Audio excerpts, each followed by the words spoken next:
G24 news కి స్వాగతం. ముందుగా ముఖ్యాంశాలు. కేసీఆర్ ఉన్నప్పుడే బాగుండే అంటున్న మహిళ.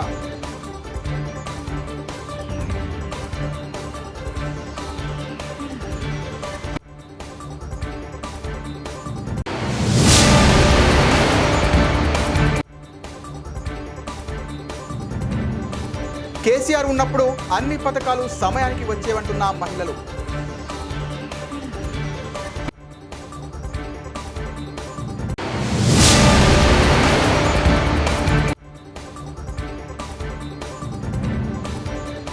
రేవంత్ రెడ్డి ప్రభుత్వం పైన అసహనంగా ఉన్న ప్రజలు.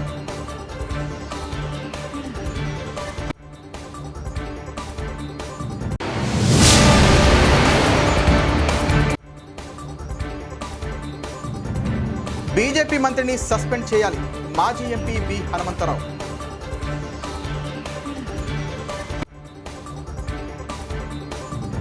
సగం నూకలు సగం సన్నబియ్యం ఉన్నాయి. 2,500 రూపాయల కోసం మీద పడి ఓట్లు వేస్తే గంగలో కలిపాడు. ఫ్రీ బస్సు పెట్టి మాలో మాకు గొడవ పెట్టిండు. 500 రూపాయల గ్యాస్ అన్నాడు. ఇంతవరకు వస్తలేదు. రేవంత్ రెడ్డి వచ్చినప్పటి నుంచి చేసింది ఏమీ లేదు. కేసీఆర్ ఉన్నప్పుడే బాగుండే అంటున్న మహిళ. సన్న బియ్యం ఈ నెల ఇచ్చిండ్రు. ఈ నెలనే నిన్ననే నా కొడుకు తెచ్చిండు. 16 కిలోలకు 14 కిలోల బియ్యం వచ్చింది. ఏమో ఈ నెలనే తెచ్చింది. 2 రోజులు అయిందంటే. ఎట్లా ఉన్నాయి? సగం నూకలు సగం సన్న ఉన్నాయి బియ్యం అంతే. ఈ నెలనే ఇచ్చిండ్రు. అంతకుముందు బియ్యం బెటరా మరి ఈ బెటరా?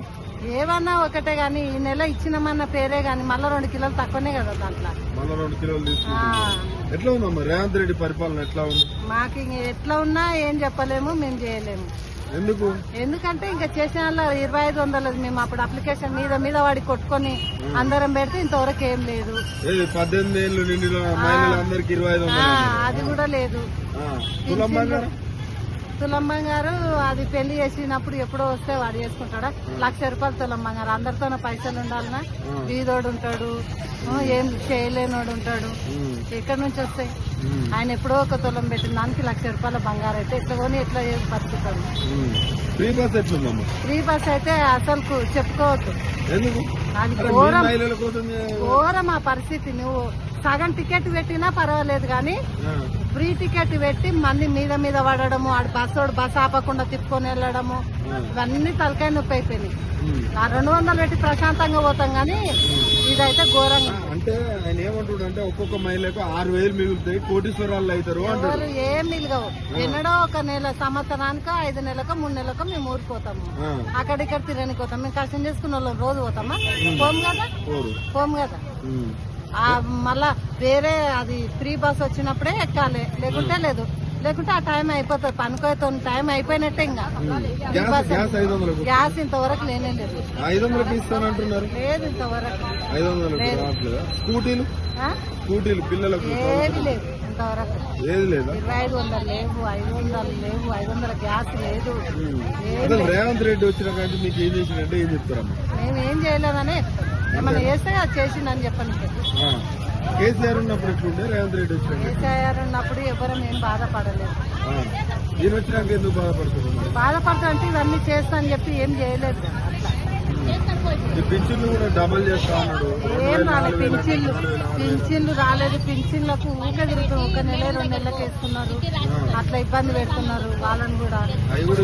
ఇబ్బంది ఉంది.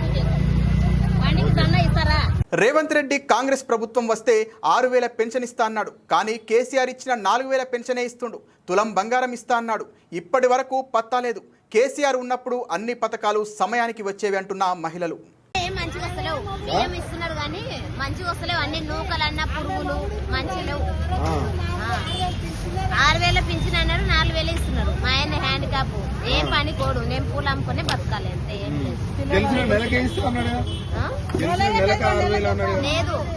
ఆయన గెలుచుడుగా 2 ఏళ్ళు అయింది. ఇప్పటికి 4,000 పింఛన్ వస్తుంది. ఎప్పటి నుంచి వస్తుందో అప్పటి నుంచి అవే పింఛన్ వస్తుంది. ఇబ్బంది ఉంది. గ్యాస్ 500 ఏం లేదు. మేము బ్లాక్ లో కొనుక్కుంటున్నాం. 1,000 రూపాయలు అవుతుంది గ్యాస్. సొంతంగా లేదు మా గ్యాస్. లేదు. కరెంట్ బిల్లు అంటే మేము 200 650 అట్లా వస్తుంది కాల్చినంత. కడుతుర్రా? కడుతున్నాం. ఫ్రీ కరెంట్ కదా? లేదు, ఏం రెంటే కదా. ఫ్రీ బస్ ఎట్లా ఉంది? ఫ్రీ బస్ అంటే ఇంకా మామూలుగా పోతున్నాం వస్తున్నాం, కొట్లాడలు ఉన్నాయి, పీకులాడలు, ఇంకా సీట్లు దొరకట్లేవు కొన్ని. అది కూడా ఇబ్బంది ఉన్నది. అది ఇబ్బందే, సీట్లు దొరకలేవు. అందరూ మీకు తెలిసిన వాళ్ళకి ఎవరికైనా తులం బంగారం ఇచ్చిరా? ఇయ్యలేదు, తులం బంగారం అస్సలు ఇయ్యలేదు. మా దాంట్లో అయితే ఎవరికి ఇయ్యలేదు, మాకు తెలిసిన వరకు అయితే ఇప్పటికి ఎవరికి ఇయ్యలేదు. ఢిల్లీ లైన్ వాళ్ళకి కూడా. మరి ఎట్లా మా నెల నుంచి ఏం చేయాలి? మేము ఏం చేస్తున్నాడు మళ్ళీ ఆయనకే ఇండ్లు ఇస్తా అన్నారు, ఇళ్ళ పెట్టుకున్నాం. మేము పెట్టుకొని 2 సంవత్సరాలు అయింది, ఇల్లు ఇయ్యలేదు, జాగా ఇయ్యలేదు, ఏమి ఇయ్యలేదు. ఎట్లా కేసీఆర్ ఉన్నప్పుడు ఎట్లుండే? కేసీఆర్ ఉన్నప్పుడు ఇంకా బాగానే ఉన్నది. పింఛన్ నెల కరెక్ట్ గా పింఛన్ పడుతున్నాయి. ఇప్పుడు 1.5 2 నెలలకు అట్లా పింఛన్ పడుతుంది. కరెక్ట్ టయానికి పడతలేదు. పింఛన్ కూడా అటు ఇటు అవుతుంది, కరెక్ట్ టయానికి ఇస్తలేడు. ఇబ్బంది ఇబ్బంది ఏదో పూలు అమ్ముకొని బతుకుతున్నాం, మాకు ఇబ్బంది అయ్యేది. మహిళల్ని కోటీశ్వరాలు చేస్తాండ్రు కానీ ఏం చేస్తున్నదో పూలు అమ్ముకొని బతుకుతున్నాం. 4 గంటలకు పోవాలి, 6 గంటలకు వచ్చి పూలు అమ్ముకోవాలి, వండుకోవాలి, తినాలి. రేవంత్ రెడ్డి ప్రభుత్వం పైన అసహనంగా ఉన్న ప్రజలు ఇచ్చిన హామీలలో ఏ ఒక్క హామీ అమలు కాలేదంటున్న చిరు వ్యాపారులు. బేరం ఏం బేరం లేదు, యాది లేదు, బేరం లేదు, యాది లేదు. కిరాయిలు కట్టుకోలేక వస్తున్నాం. కిరాయిలు బాగా కట్టాలి. ఎట్లున్నది రేవంత్ రెడ్డి వచ్చినాక? బాగుంది, కట్టినే ఊలగొట్టడానికి వచ్చిండు ఆయన. ఎందుకు మరి ఏందిగో ఇది 2 సార్లు కట్టుకుంటే 2 సార్లు కూలగొట్టి పైసలు పెట్టి మేము వేపించుకుంటే కొట్టతే పొరకు మేము వేపించుకుంటే కూలగొట్టి వాళ్ళ కట్టమైంది. ఇది రోడ్డుకు ఇడ కట్టుకున్నాం, లోన్కి కూలగొట్టి పెట్టి మళ్ళీ ఇట్లా కట్టుకున్నాం. మళ్ళీ ఉంటుందో వచ్చిపోతుందో. ఇది ఆయన ఉన్నప్పుడే మంచిగా ఉన్నాను. ఫ్రీ బాస్ ఎందుకమ్మా లంచమే అడిగిపోతే ఫ్రీ బాస్ పెట్టింది పని లేక. ఫ్రీ బాస్ ఎందుకు? ఫ్రీ బాస్ ఎందుకమ్మా పని లేక? ఫ్రీ బాస్ ఎవడెక్కుతున్నాడు? మేము ఎక్కాం అబ్బా ఫ్రీ బాస్. బాస్ ఎక్కుతలేము మేము. చేసిన ఆయన కోర్టు ఎవరు చేయలే, ఏమి లేవు. 500 గ్యాస్ అని గ్యాస్ లేదు, 2500 ఇస్తాను యాభై లేవు. అన్నదే ఆయన ఎక్కడికే చేసేది ఏది లేదు. మరి ఎట్లా మరి అన్ని చేయకపోతే ఎట్లా పరిస్థితి? ఎట్లమ్మా? ఇంకెట్లా? తులం బంగారం ఇస్తాడా? తులం బంగారు లేదు, 2 తులాలు లేవు, యాభై లేదు. పింఛన్లే ఇస్తలేరు. ఉన్న పింఛన్ కేసీఆర్ పింఛనే వస్తుంది. పింఛన్ వస్తుందా? పింఛనే వస్తుంది. మరి అదన్నా రెగ్యులర్ ఇస్తాడా? ఇస్తున్నాడు, పింఛనే వస్తుంది. కానీ ఈయన వెంటనే ఎవరికి ఇస్తలేదు. 4000 ఎవరికి ఇస్తున్నాడు? 4000 వస్తున్నాయని మోనికి మళ్ళా వస్తలేవు. 4000 రావట్లేవా? మరి రేవంత్ రెడ్డి గెలిచినాక మీకు ఏం చేసినాం? మాకేం చేయలేదు, ఏం చేయలేదు. సన్న బియ్యం ఇస్తున్నాడు. సన్న బియ్యం ఈ నెల ఇచ్చిండ్రు. 16 కిలోలు ఇచ్చి అక్కడ 14 కిలోలు ఇచ్చిండ్రు. ఎందుకు 2 కిలోలు? ఏం 2 కిలోలు తగ్గిస్తున్నారు. కేసీఆర్ ఉన్నప్పుడన్నా కేసీఆర్ గుర్తొస్తాడా? ఆయన ఉంటేనా? బీజేపీ మంత్రిని సస్పెండ్ చేయాలి. మాజీ MP V Hanumantharao colonel Sofia కురేషిని ఉగ్రవాదుల సిస్టర్ అంటూ మాట్లాడిన బీజేపీ మధ్యప్రదేశ్ నాయకుడు మంత్రి విజయ్ షాపై ఆ పార్టీ అధిష్టానం చర్యలు తీసుకోవాలని మాజీ ఎంపీ వి హనుమంతరావు డిమాండ్ చేశారు. శనివారం హైదరాబాద్ గాంధీ భవన్లో ఆయన మాట్లాడారు. భారత సైనికాధికారిని అవమానించిన మంత్రిని వెంటనే సస్పెండ్ చేయాలన్నారు. కల్నల్ సోఫియా కురేషి ఉగ్రవాదులను అంతమొందించిన తీరు దేశ ప్రజల మద్దతు పొందిందని పేర్కొన్నారు. కిషన్ రెడ్డి గారు స్థిరంగా ర్యాలీ తీస్తున్నాడు, మంచిదే. సైనికులకు అండగా ఉండాలి, భారతదేశంలో ఇలాంటి సంఘటనలు జరగొద్దు అనేది, ఉగ్రవాదాన్ని ఫినిష్ చేయాలని ప్రపంచ దేశాలు కూడా ఆలోచన చేసే సమయంలో ఒక మధ్యప్రదేశ్ మినిస్టరు సైనికులను అవమానం చేశారు. కాబట్టి ముఖ్యంగా కర్నల్ సోఫియా కురేషి గారు కామెంట్ కానీ మాట్లాడిన విధానం ఎట్లుందంటే, ఆపరేషన్ సింధూరు బాగా జరిగింది కానీ వాళ్ళ మంత్రి అయినటువంటి నాయకుడే అవమానం చేశారు. కాబట్టి అతని మీద ఎట్టి పరిస్థితుల్లో మంత్రి నుంచి తొలగించాలని కోరుతున్నారు. హైదరాబాద్ మహానగరంపై రేవంత్ రెడ్డి పగబట్టాడు. ఎమ్మెల్యే దేవిరెడ్డి సుధీర్ రెడ్డి మూసి హైడ్రా పేరిట ఇప్పటికే హైదరాబాద్లో సమస్యలు సృష్టించాడు. ఇప్పుడు మెట్రో రైలు ఛార్జీలు పెంచి ప్రజలపై భారం మోపుతున్నాడు. ప్రతి మెట్రో ప్రయాణికుడిపై నెలకు 600 రూపాయలపైనే కనీస భారం పడుతోంది. తక్షణమే మెట్రో ఛార్జీల పెంపును కాంగ్రెస్ ప్రభుత్వం వెనక్కి తీసుకోవాలన్నారు ఎమ్మెల్యే దేవిరెడ్డి సుధీర్ రెడ్డి. ఎంతోమంది పిల్లలు ఈరోజు మెట్రో రైల్లో ప్రయాణం చేస్తూ ఉన్నారు. మెట్రో రైలు యొక్క వ్యవస్థని, మెట్రో రైలు యొక్క కారిడార్లను, మెట్రో రైలు యొక్క ఈ లెంత్లను ఇంకా పెంచాల్సింది పోయి 100వ మెట్రో రైలు మీద ఛార్జీల మూత మోగిస్తే రాబోయే రోజుల్లో చాలా కష్టమైన పని. దయచేసి ముఖ్యమంత్రి గారికి నేను విజ్ఞప్తి చేస్తున్నా, ఈ హైదరాబాద్ ప్రజల మెట్రో రైలు ప్రయాణికుల ద్వారా, హైదరాబాద్ ప్రజల ద్వారా నేను విజ్ఞప్తి చేస్తున్నా ఏంటంటే, మీరు తీసుకున్న నిర్ణయం ఇది ప్రజలకు నిజంగా శాపమవుతుంది. కాబట్టి ఇప్పటికే హైదరాబాద్ యొక్క ప్రోగ్రెస్ తిరోగమన దిశలో ఉంది. హైదరాబాద్ నగరానికి పెట్టుబడులు వస్తలేవు. హైదరాబాద్ నగరంలో ఉన్న గతంలో ఉన్న బ్రాండ్ ఇమేజ్ పోయింది. కాబట్టి వెంటనే దీన్ని పునరుద్ధరించాలంటే మీరు మళ్ళీ పాజిటివ్ వాతావరణం కల్పించాల్సిన అవసరం ఎంతైనా ఉంది. కాబట్టి దీన్ని పునరాలోచించి వాపస్ తీసుకొని ఛార్జెస్ని మళ్ళీ యథాస్థితిని ఉంచాలని చెప్పేసి ఈ సందర్భంగా హైదరాబాద్ ప్రజల తరఫున కోరుతున్నాం. లాస్లో ఉన్నప్పుడు ఏంటంటే హైదరాబాద్ యొక్క కారిడార్స్ అన్నీ కూడా పెంచాలి. East, west, south, north. గతంలో మాజీ ముఖ్యమంత్రి గారు కేసీఆర్ గారు ఎయిర్పోర్ట్కు కనెక్టివిటీ ఖరారు చేసినట్లు హయత్ నగర్ వరకు చేసిన ఇంకా ఎన్నో రకాలుగా కారిడార్స్ పెంచి అక్కడ ప్రయాణికులు కూడా మెట్రో రైలుకి అందుబాటులో చర్య తీసుకున్నారు. ఉదాహరణకు మా ఎల్బీ నగర్ మెట్రో రైలు వల్ల చాలా ఉపయోగపడుతుంది. కాబట్టి అటువంటి కారిడార్స్ని పెంచేసి ప్రయాణికులు ఎక్కువ వచ్చే విధంగా చర్యలు తీసుకోవాలి. కానీ ఉన్న మెట్రో రైలు ప్రయాణికుల మీద ఛార్జీల మూత మోగిస్తే రేపు ప్రజలకు కష్టమవుతుంది. ఇప్పటికే హైదరాబాద్ పరిస్థితి అంతా కూడా నెగిటివ్ వాతావరణం తయారైపోయి హైదరాబాద్లో ఒక వ్యాపారం కూడా నడుస్తలేదు.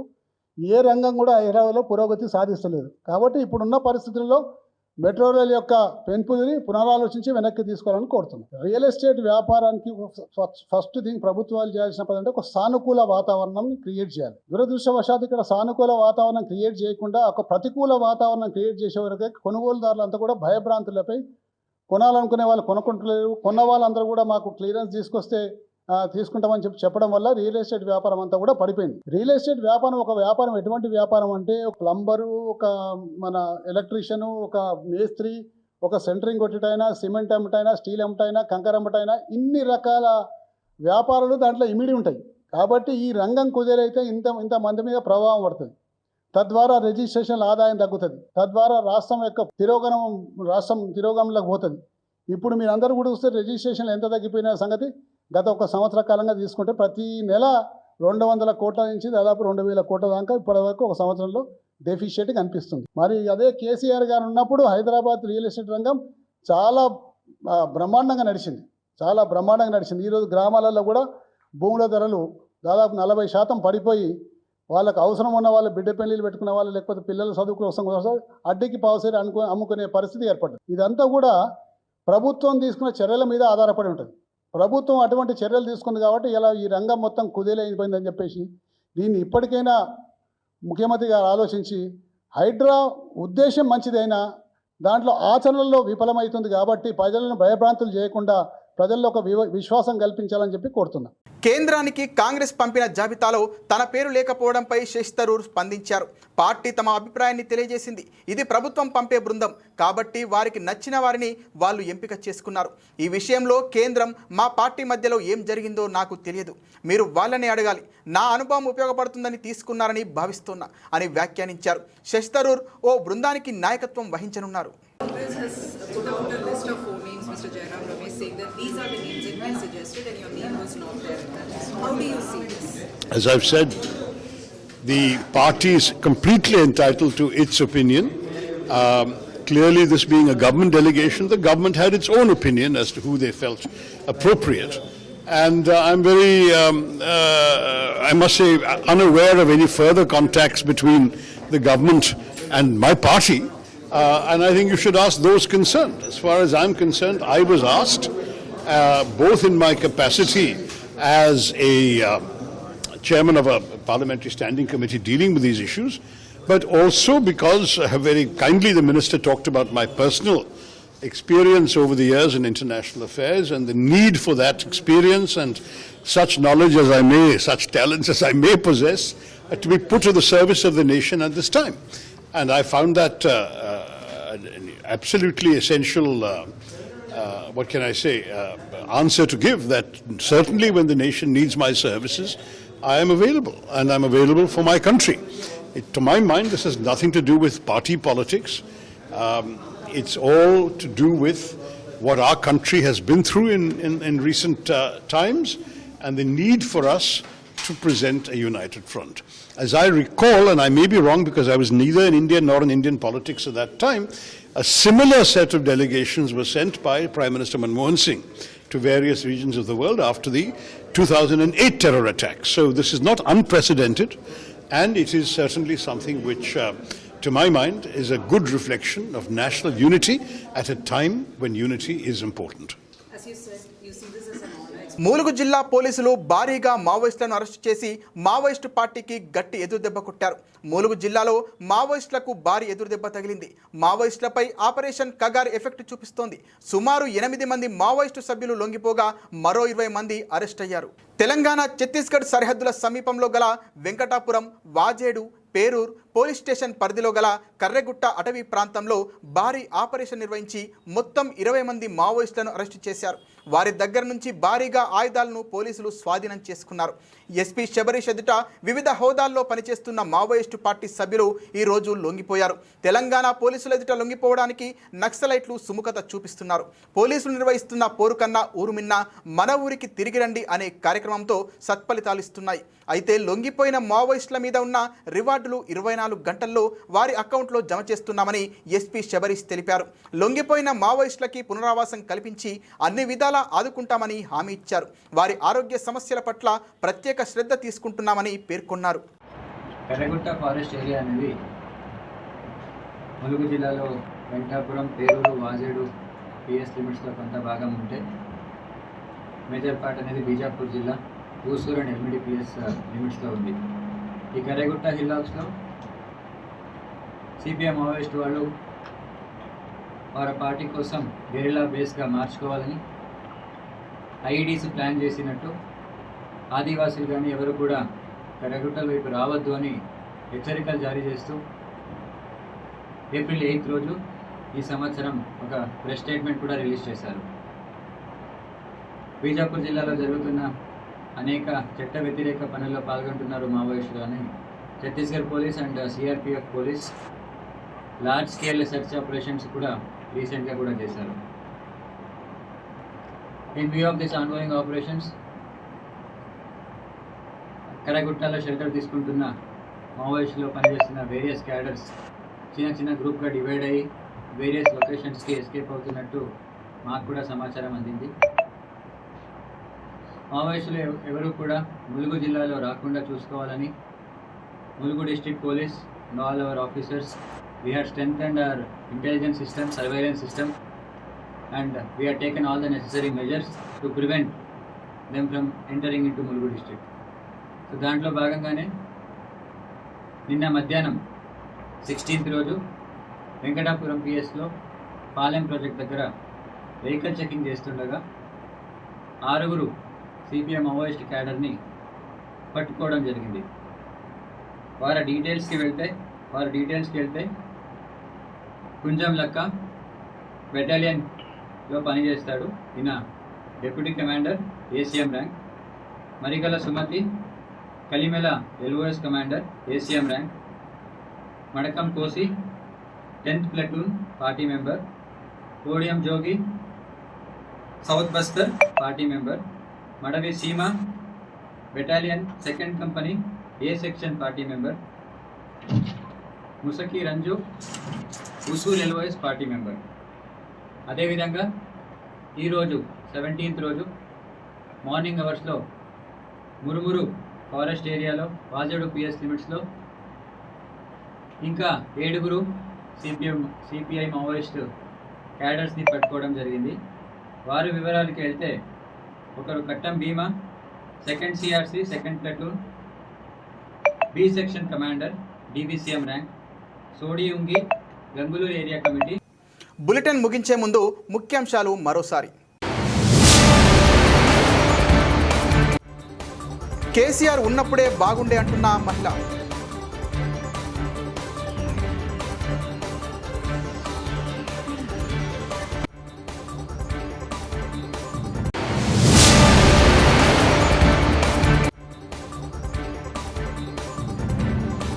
కేసీఆర్ ఉన్నప్పుడు అన్ని పథకాలు సమయానికి వచ్చేవంటున్న మహిళలు.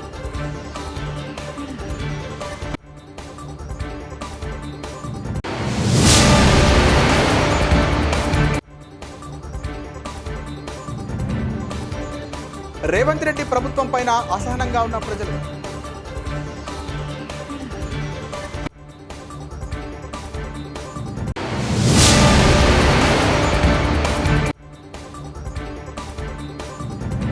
బీజేపీ మంత్రిని సస్పెండ్ చేయాలి, మాజీ ఎంపీ బి హనుమంతరావు.